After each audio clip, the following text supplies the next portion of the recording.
Bonsoir à toutes et à tous. C'est un plaisir d'être avec vous pour votre journal de ce samedi 22 novembre. Tout de suite, voici les titres que nous allons développer. Le mauvais temps est présent sur une bonne partie de la Polynésie. De fortes précipitations ont été enregistrées, notamment à Raiatea. La vigilance jaune de Météo France est toujours en cours, mais cela n'a pas empêché quelques touristes de visiter nos plages. Une aide financière du pays pour inciter les travailleurs à manger local. C'est l'idée du projet de loi PASS Tam Amit Ay qui doit encore être révisé après un avis défavorable du CESEC. Le mauvais temps et la pluie n'ont pas effrayé la population venue célébrer aujourd'hui à Tautira le Matari Ni'a. Des ateliers étaient proposés pour apprendre quelques techniques ancestrales. Dans notre rubrique Tehono Rahua, nous parlerons de Kama Aina, Temohoa et Teraratau. C'est le nom d'un concert souvenir prévu le 12 décembre dans les jardins de la mairie de Pirée. Ce groupe fait son retour sur scène 30 ans après sa dernière prestation. Nous recevons Francis Teei, organisateur de l'événement, et les Léon Penny et Charles Penny, deux musiciens de Kama Aina. Merci d'être avec nous. Vous l'avez forcément remarqué ces derniers jours, la saison des pluies a bel et bien démarré. Si aucun éboulement ou inondation n'ont été recensés sur Tahiti, le mauvais temps inquiète dans les vallées et au bord des rivières, même si pour certains, cela ne change rien à leur programme. Reportage du côté de Mahina avec Mélissa Chong et Jérôme Lee. Une plage déserte, c'est le rêve de tout touriste en vacances, mais encore faut-il être prêt à affronter la grisaille et la pluie pour profiter du spectacle. Il fait pas le temps qu'on espérait, on pensait qu'il aurait fait un petit peu meilleur, mais c'est pas grave, on va se faire à la pluie. Et puis tant qu'il fait chaud, on se rend pas compte quand on vient de la métropole, mais il fait très chaud en Polynésie, donc ça va être très bien et pas de changement de programme, on va faire notre plan et on va profiter de l'île. On a changé nos plans pour la journée parce qu'on avait réservé un tour de l'île avec un 4x4, mais bon, ça a été annulé du coup. Malgré la vigilance orange sur les îles du Vent, Marie-Jeanne a souhaité faire découvrir la Pointe Vénus à ses clients américains. On est sur des îles, c'est tropical, il fait beau, il pleut, il fait beau, il pleut. Ils ont l'habitude, on va dire. Puis c'est le Matari Ni'a, l'abondance, donc le ciel est avec nous. Et bientôt les grandes pluies, et quand ça coule pas là. Manari est plus inquiet. Il habite au fond de la vallée de Ahonu avec sa femme et ses deux enfants. La saison des pluies est synonyme de stress pour ce père de famille. Obligé de rester là, ne faut pas quitter ton endroit. Parce que ici, tu vois, il y a l'eau, passe sous la route, après il y a la rivière. Bon, comment, on vit avec.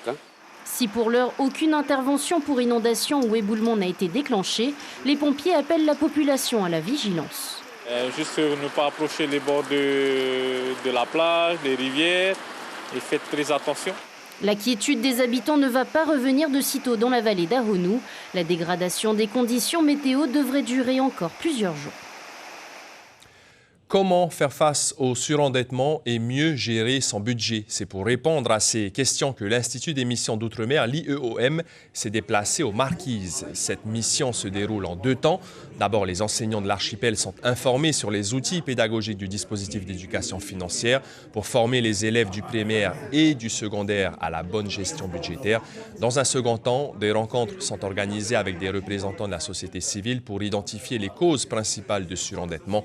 Les détails sur ces échanges avec Thierry Beltran, le directeur de l'IEOM, au micro de notre correspondante à Nukuhiva, Marie Curva. C'était une forme sur laquelle d'atelier qu'on n'a pas l'habitude de travailler et en fait ça a été extrêmement productif et il en est ressorti beaucoup d'idées à la fois pour identifier les causes notamment de surendettement ou de difficultés ou d'appauvrissement de la population et surtout les solutions qui pouvaient être proposées pour essayer de lutter contre ces phénomènes et j'avoue que il en est ressorti des choses à laquelle on n'avait pas forcément pensé. Et pour inciter les familles à manger local, une aide financière pourrait voir le jour à travers le PASS Tam Amit Ay. 18 000 francs par mois pour acheter et consommer des produits locaux. Les fonctionnaires territoriaux et les salariés du privé pourraient en bénéficier, mais le CESEC a donné un avis défavorable. Le projet de loi doit être réajusté. Les précisions avec Reheina Djarian et Patrick Sinsing. Privilégier les produits du Fénois dans son assiette, c'est la vision adoptée par Adrien Dubois, électricien à la mairie de Papara depuis 7 ans. En tant qu'agent de la fonction publique territoriale, il est éligible au projet de loi Pastam Ametei. Il pourrait ainsi bénéficier d'un montant de 18 000 francs par mois pour acheter local. C'est bien, c'est une bonne opportunité pour nos enfants plus tard, pour manger locaux. Ouais, c'est pas mal. Pourquoi pour toi c'est important de manger local? Ben, ça évite de payer cher aussi à l'extérieur, toi. Tant mieux c'est payer tout ce qu'on cultive sur nos terres. Pour les vendeurs du marché, le Pastam Ametei est perçu d'un bon œil. Si ce projet de loi est adopté, ils espèrent pouvoir être affiliés à ce dispositif. Si je suis affilié au Pastam Ametei, je pense qu'il faudra doubler le nombre de plats que je prépare. Les clients pourraient affluer en nombre. Ce que vous voyez devant vous pourrait ne pas suffire. Les produits importés, on a des trucs chimiques un peu dedans, tu vois. Tandis que les produits locaux, c'est simple. T'as juste à éplucher, après tu cuis, mettre devant. T'as pas à mettre un autre produit parce que c'est naturel. Pourtant, le projet de loi Tama Ametei soulève plusieurs interrogations, notamment concernant l'obligation d'inclure au moins 2% de produits locaux, notamment dans les plats préparés. C'est l'une des raisons pour lesquelles le CESEC a rendu un avis défavorable sur ce projet de loi, et ce n'est pas la seule. Il y a eu donc la proposition de prendre la somme de 18 000 francs, qui est donc à répartir au niveau de la Polynésie française et des agents publics, donc de l'administration, 50% pour l'employeur, donc le pays, et 50% pour les agents. En ce qui concerne le privé, la somme de 18 000 francs nous semble imposée, même si la mesure est facultative, c'est-à-dire que l'employeur peut décider ou non d'adhérer au dispositif. Le Pastam Ametei s'inscrit avant tout dans les grands projets du gouvernement pour 2026. Suite à l'avis défavorable rendu par le CESEC, le projet de loi sera soumis au vote de l'Assemblée de Polynésie dans les prochains mois. Reste à voir si le pays modifiera son texte en fonction des points soulevés par le CESEC. Et si ce dispositif est acté, il devrait coûter entre 450 et 900 millions de francs par an au pays. La direction ne souhaite pas s'exprimer, mais la navette rapide entre Teitiem Oria de la société Teriv'ou est à l'arrêt depuis hier. D'après nos informations, l'entreprise fait face à des difficultés financières et n'a pas pu honorer le paiement de son carburant. Matar Inia, la saison de l'abondance, célébrée aujourd'hui à Tautira. Plusieurs ateliers culturels ont été organisés, comme la confection de tapas, de couronnes de fleurs ou encore l'apprentissage des nœuds de pêche. Des mythes et légendes ont aussi été contés. La pluie n'a pas gâché les festivités, bien au contraire. Même les pieds dans l'eau, le public est venu nombreux. Kaline Yénard, Marcel Bonneau. Avant d'embarquer sur la pirogue de ses ancêtres, il faut se familiariser avec la technique. Réparer un filet de pêche, un savoir-faire nécessaire que Ter'eura apprend aujourd'hui grâce à Teha Moana. Après, c'est comme un peu le tressage, par-dessus, par-dessous. Et ça, c'est la même chose, sauf qu'il faut nouer par-dessus, par-dessous. C'est pas difficile, c'est juste qu'il faut avoir un peu plus de patience et puis suivre le professeur. Où est-ce que tu as appris à réparer les filets de pêche? Oui, tout seul avec les anciens qui ont appris. Et si vous n'avez pas l'âme d'un navigateur, vous pouvez toujours pêcher à la ligne. Mais encore faut-il connaître le bon nœud pour ne pas laisser le poisson filer avec son hameçon. Hina en sait quelque chose, elle vient de Papeari pour apprendre les bonnes bases. J'ai retenu le nœud en 8. Ça va, c'était facile quand même. Ensuite, le premier nœud, le nœud coulissant, très facile. Et le troisième nœud, je ne me rappelle plus. Vous souvenez-vous du fei, ce jeu de cordes où la technique et la dextérité des doigts font apparaître des motifs uniques? Ce sont des Matariapo qui ont transmis ce savoir à Edme Hopu. Elle le partage à son tour à la jeune génération. Ludmila Tapia et deux autres dames.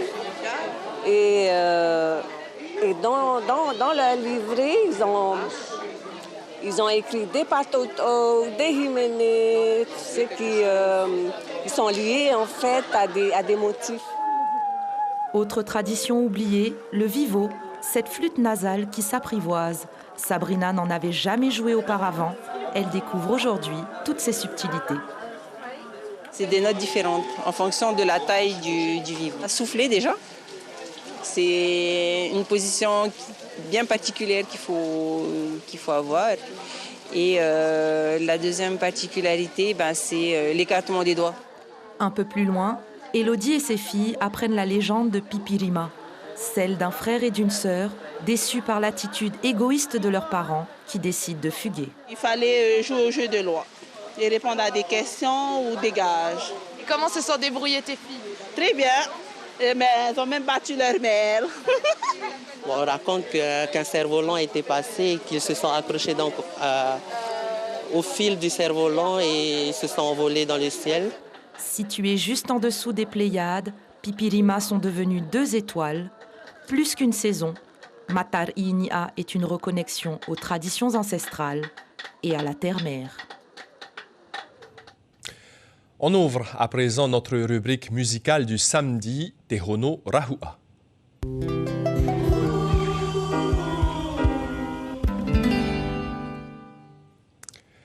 Kama Aina te Mauhoa te Raratau, c'est le nom d'un concert souvenir prévu le 12 décembre dans les jardins de la mairie de Pirée.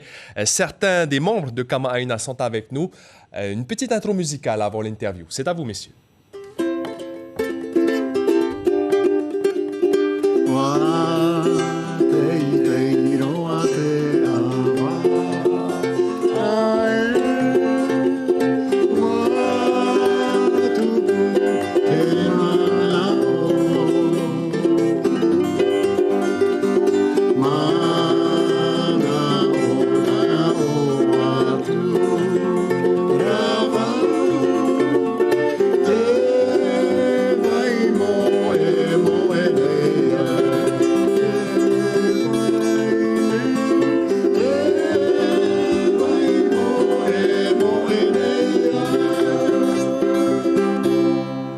Kama Aina, ce groupe fait donc son retour sur scène 30 ans après sa dernière prestation. Avec nous en plateau, Francis Tehei, Charles Penny et Léon Penny. Bonsoir à tous les trois. Merci d'avoir accepté notre invitation.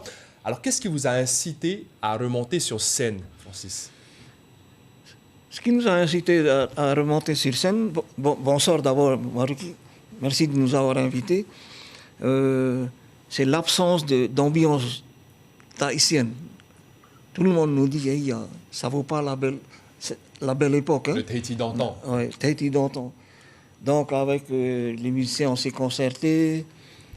Et puis, c'est comme ça qu'on a décidé de faire quelque chose pour la musique tahitienne. Vous avez connu beaucoup de succès dans les années 70-80 et votre dernière prestation remonte à 90.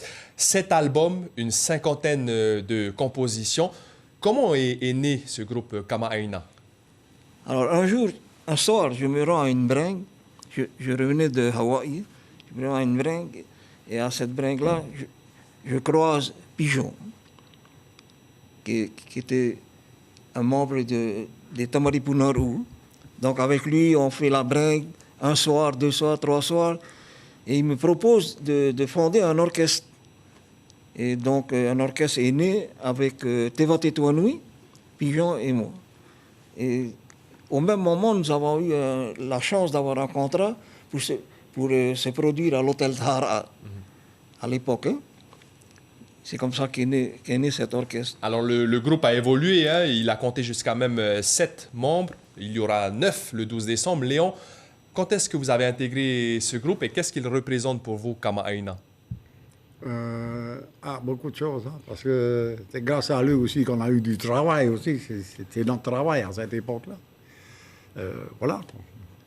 Vous avez prévu des compositions parce que vous avez déjà composé une cinquantaine de chansons. Kama Aina, est-ce qu'il y a des nouvelles compositions prévues pour le 12 décembre, Léon? Plus le moment. Plus.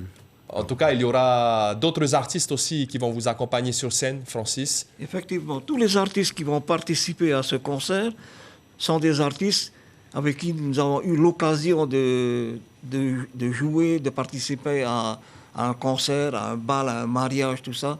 Je prends l'exemple, par exemple, de Patrick Noble. Patrick Noble a bien voulu prêter sa voix pour un enregistrement que nous avions fait à l'époque. Et ainsi de suite, tous ceux qui viendront ont quelque part fait quelque chose avec l'orchestre de Kamaïna. Et il y aura notamment aussi en guest star Michel Poureuil ou encore Esther Tahoua. Messieurs, merci d'avoir répondu à ces quelques questions et on vous retrouvera à la fin de cette édition pour que vous puissiez nous montrer vos talents et surtout votre musique. Merci beaucoup. Maruru. C'est ainsi que l'on referme cette rubrique Tehono Rahua.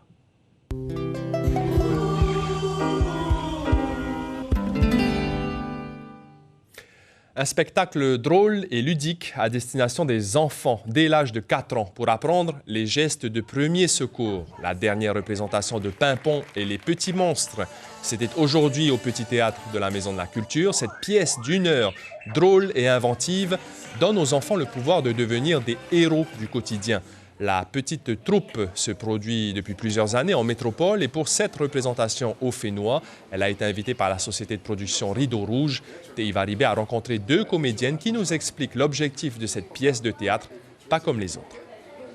Un spectacle qui s'adresse aux 4-10 ans et qui est calé sur le dispositif des gestes de premier secours de l'éducation nationale. Donc ça balaye véritablement toutes les compétences à acquérir du cycle 1 au cycle 3.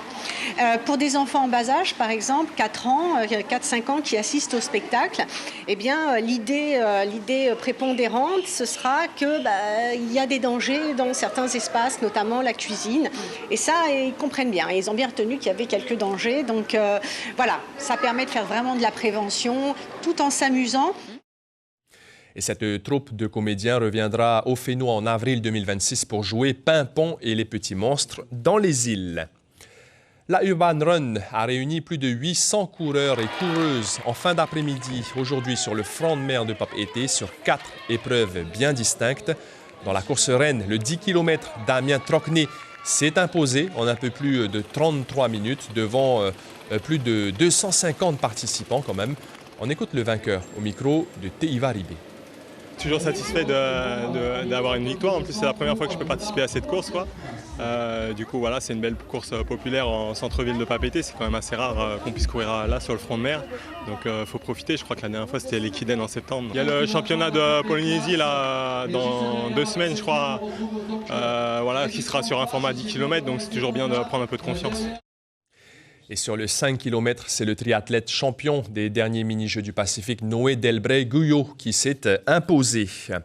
Il est inarrêtable dans un octogone. Le combattant tahitien de MMA, Tama Ikili, s'est imposé par KO au 2e round hier soir lors de son combat des Shuriken Fight Series à Auckland, en Nouvelle-Zélande, face à Min Jung, un adversaire très fort en jiu-jitsu brésilien. Le Tahitien a failli se faire soumettre, mais a finalement inversé la tendance, vous le voyez, en prenant l'ascendant après une grosse séquence de ground and pound. Et puis à Hawaï, la jeune Kiara Gould, 15 ans, a remporté la HTA Sunset Pro, une compétition de surf classée QS 2000. La Tahitienne s'est imposée en finale cet après-midi sur des vagues solides avec un total de 16,34 sur 20. Aylan Vast a pris la 4e place. Chez les hommes, Enrique Aritu, le meilleur Tahitien dans cette compétition, a été éliminé en quart de finale. Sur notre site internet, du Va'a sur la neige à Tamu Tefatou, en fait en Suisse, dans notre article, vous pourrez voir cette séquence de glisse assez insolite. C'est un peu comme de la luge, mais en Va'ahoe. C'est devenu un rendez-vous international incontournable pour la danse tahitienne. Les compétitions de Ori Tahitianui. La 12e édition s'achève demain dans un grand hôtel de Haroué. Il y a eu durant la première journée hier les solos des enfants de 6 à 17 ans. Ce samedi était consacré aux solos des adultes de 18 ans et plus. Demain, l'événement s'achève avec les catégories Mehura et Otea, les amateurs le matin et les professionnels l'après-midi. Les participants étrangers sont venus très nombreux et la dernière journée de compétition s'annonce intense. Vairani Ho'iore, une bénévole, nous en dit plus au micro de Teiva Ribé. Pour demain, nous avons à peu près une 60aine de groupes, donc une matinée bien chargée. On est très contents. On a beaucoup de groupes cette année qui viennent de l'étranger également. C'est une fierté, hein. Ils participent. C'est une fierté pour eux, mais même pour nous. Donc pour eux, c'est un challenge de venir participer dans le berceau du Ori Tahiti, on va dire. Donc voilà, c'est que ça peut être bénéfique pour nous et nous sommes contents de les avoir cette année. Et la dernière journée, c'est donc demain. L'information principale de ce samedi 22 novembre. Le mauvais temps persiste ce week-end et la vigilance jaune est toujours en cours sur une bonne partie du territoire. Vigilance pour fortes pluies, orages et vents violents. Mais rassurez-vous, il n'y a aucun phénomène cyclonique. Le ciel reste voilé jusqu'à lundi, notamment sur l'archipel de la Société. Sur vos écrans, après cette édition, votre divertissement Honoipo, puis le feuilleton Amour parfait. C'est la fin de cette édition. Merci de votre fidélité. On se retrouve demain à 19h. Avant de se quitter, une petite prestation des membres du groupe Kama'aina. Prenez bien soin de vous. C'est à vous.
Retrouvez toute l'info sur WhatsApp en scannant notre QR code.